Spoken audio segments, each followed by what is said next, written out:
Capítulo 20. Autoridades da Sagrada Escritura que provam como as profecias e as palavras divinas, embora sempre verdadeiras em si mesmas, nem sempre são certas em suas causas. Convém agora explicar o segundo motivo pelo qual as visões e palavras divinas, em si mesmas verdadeiras, nem sempre são certas em relação a nós. Este segundo motivo é devido às causas, servindo de fundamento ao que Deus quer mostrar ou dizer. Muitas vezes revela o Senhor algo dependente quanto à sua realização de criaturas e efeitos naturais variáveis e falíveis, e assim as palavras divinas podem tornar-se igualmente falíveis e variáveis, pois quando uma coisa depende de outra, faltando uma, faltará também a que lhe está sujeita. Por exemplo, Deus diz: daqui a 1 ano enviarei tal castigo a este reino. A causa e fundamento desta ameaça é uma ofensa feita a ele nesse reino. Ora, se cessasse o pecado ou as circunstâncias o mudassem, poderia cessar ou mudar-se o castigo. Todavia, a ameaça permaneceria verdadeira porque ia fundada sobre a culpa atual. Se esta culpa persistisse, certamente o castigo se executaria. Semelhante fato se deu na cidade de Nínive. Ordenara Deus pelo profeta Jonas que da sua parte fizesse esta predição: daqui a 40 dias será Nínive destruída. Entretanto, não se realizou a predição divina, porque ele cessou a causa, que eram os pecados cometidos, dos quais os ninivitas fizeram penitência. Se não a tivessem feito, a ameaça de Deus se haveria cumprido. Lemos também no primeiro livro dos reis, que tendo o rei Acabe cometido grande pecado, o Senhor enviou nosso pai Elias a profetizar-lhe grande castigo sobre sua pessoa, sua casa e seu reino. E porque Acabe compungido rasgou as vestes, cobriu-se de cilício e jejuou, dormiu sobre um saco e andou triste e humilhado, logo Deus mandou-lhe dizer pelo mesmo profeta as seguintes palavras: porque se humilhou por minha causa, não farei cair o mal enquanto ele viver, mas no tempo de seu filho.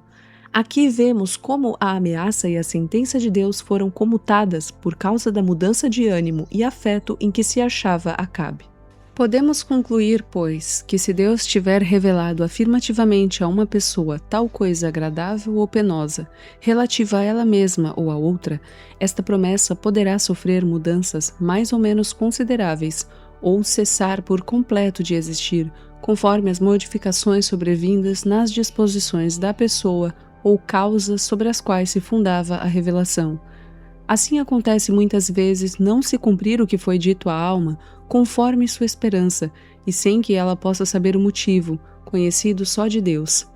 Muitas coisas costuma o Senhor dizer e ensinar, ou prometer, não para que sejam compreendidas ou concedidas na mesma ocasião, mas com o fim de manifestá-las no futuro, quando for conveniente ter à alma a necessária luz sobre elas, ou conseguir efetivamente a sua realização. Tal foi o modo de agir de nosso Senhor com seus discípulos, dizendo-lhes muitas parábolas e máximas cuja divina sabedoria não compreenderam, senão no tempo em que houveram de pregar a sua doutrina, isto é, só depois de ter descido sobre eles o Espírito Santo, que, segundo Jesus Cristo lhes dissera, havia de declarar-lhes tudo o que o mesmo Filho de Deus ensinara durante a vida.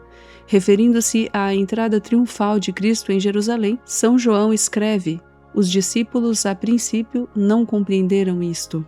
Mas, quando Jesus foi glorificado, então se lembraram de que assim estava escrito dele: a alma, desse modo, pode receber muitas revelações divinas, sem que ela ou seu diretor as compreendam até o tempo oportuno. Vemos no primeiro livro de Samuel que Deus se irritou contra Eli, sacerdote de Israel, por causa dos pecados dos seus filhos, que ele pusilanememente não castigava. Mandou-lhe dizer por Samuel as seguintes palavras: eu, por certo, prometi que a tua casa e a casa de teu pai serviriam para sempre no sacerdócio diante da minha face. Mas agora, diz o Senhor, longe de mim tal coisa. O Senhor prometera que o sacerdócio se perpetuaria de idade em idade na família de Eli, caso ele perseverasse em seu zelo pela glória de Deus e na fidelidade em seu serviço. Mas, em faltando a Eli esse zelo no cumprimento dos seus deveres sacerdotais, como Deus mesmo se queixou por Samuel, por causa da preferência dada aos filhos em detrimento do Altíssimo, com dissimulação dos seus pecados, para não os afrontar, faltou também a promessa, a qual seria permanente se durasse sempre o zelo do serviço divino. Não se deve, pois, acreditar que as palavras e as revelações da parte de Deus sejam sempre infalíveis, segundo o sentido literal de sua significação, principalmente quando estiverem essas predições ligadas a causas humanas, sujeitas por sua natureza a se modificarem e alterarem. Na verdade, só Deus possui o segredo desta dependência que nem sempre é explícita. Às vezes, faz a revelação dissimulando as circunstâncias condicionais, como fez com os ninivitas quando lhes anunciou em termos absolutos a destruição de sua cidade após 40 dias. Outras vezes declara expressamente a condição, como fez a Roboão, dizendo-lhe: se andares pelos meus caminhos, guardando as minhas ordenações e os meus preceitos, como Davi meu servo, serei contigo e te edificarei uma casa que seja estável, como a que fiz a meu servo Davi. Todavia, quer Deus nos declare ou não a condição de suas revelações, jamais devemos ter a segurança quanto à nossa interpretação pessoal, porque não podemos compreender as verdades ocultas sob as palavras de Deus, nem a multiplicidade de sentidos que encerram. Ele mora acima dos céus e fala a linguagem da eternidade, enquanto nós, cegos e sobre a terra, só entendemos o temporal e humano. Sem dúvida, por esta razão o sábio exclama: Deus está no céu e tu sobre a terra, portanto, sejam poucas as tuas palavras. Porventura dir-me-eis: não podemos compreender essas coisas, nem nos intrometermos nelas. Por que razão o Senhor nolas comunica? Já respondi: cada uma se compreenderá no tempo prescrito pela vontade daquele que falou. Deus dará inteligência quando e a quem lhe aprouver, no momento oportuno. Então se reconhecerá que tudo sucedeu como era conveniente, pois Deus nada faz sem justa e verdadeira causa. Portanto, crede que jamais se há de entender o sentido completo das palavras e obras divinas, nem determiná-las segundo suas aparências. Isto seria expor-se a muitos erros e, enfim, a grande confusão. Sabiam-no muito bem os profetas em cujas mãos andava a palavra de Deus. Muitos dentre eles não viam cumprir-se ao pé da letra as profecias, o que constituía motivo de grande sofrimento ter de anunciá-las aos judeus, pois eram expostos à zombaria e aos risos do povo, a tal ponto que Jeremias chegou a queixar-se dizendo: tornei-me um objeto de escárnio todo o dia.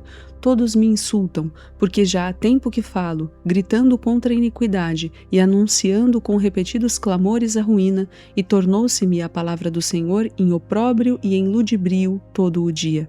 E disse: não me lembrarei dele, nem falarei mais em seu nome. Mostram-nos essas queixas do profeta o abatimento do homem fraco e resignado, não podendo, porém, suportar o peso dos segredos de Deus. Por elas, compreendemos ainda como as palavras divinas diferem na sua realização do sentido vulgar que se lhes atribui, pois os profetas de Deus passavam por embusteiros e sofriam tanto por causa das profecias que o mesmo Jeremias declara noutra parte: a profecia, assim como a contrição do espírito, veio a ser o nosso temor e o nosso laço. O motivo que induziu Jonas a fugir quando Deus mandou vaticinar a destruição de Nínive foi justamente conhecer o profeta quão variáveis são as palavras divinas em suas causas e no entender dos homens, e assim, com receio de ser zombado, quando vissem a profecia não realizada, ia fugindo para não profetizar. Permaneceu durante 40 dias fora da cidade, esperando o cumprimento da profecia, e como não se realizou, afligiu-se muito, queixando-se a Deus nestes termos: Senhor, não é isto o que receava quando ainda estava na minha terra? Por isso é que me preveni com o expediente de fugir para Tarsis. E se enfadou o santo a ponto de rogar a Deus lhe tirasse a vida. Como, pois, nos havemos de admirar se algumas palavras e revelações de Deus às almas não se realizam da maneira pela qual foram entendidas?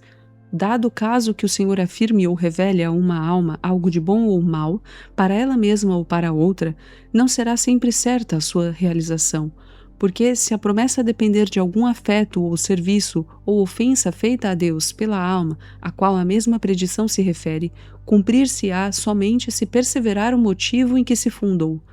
Não há razão, portanto, para assegurar-se no próprio entendimento, mas sim na fé.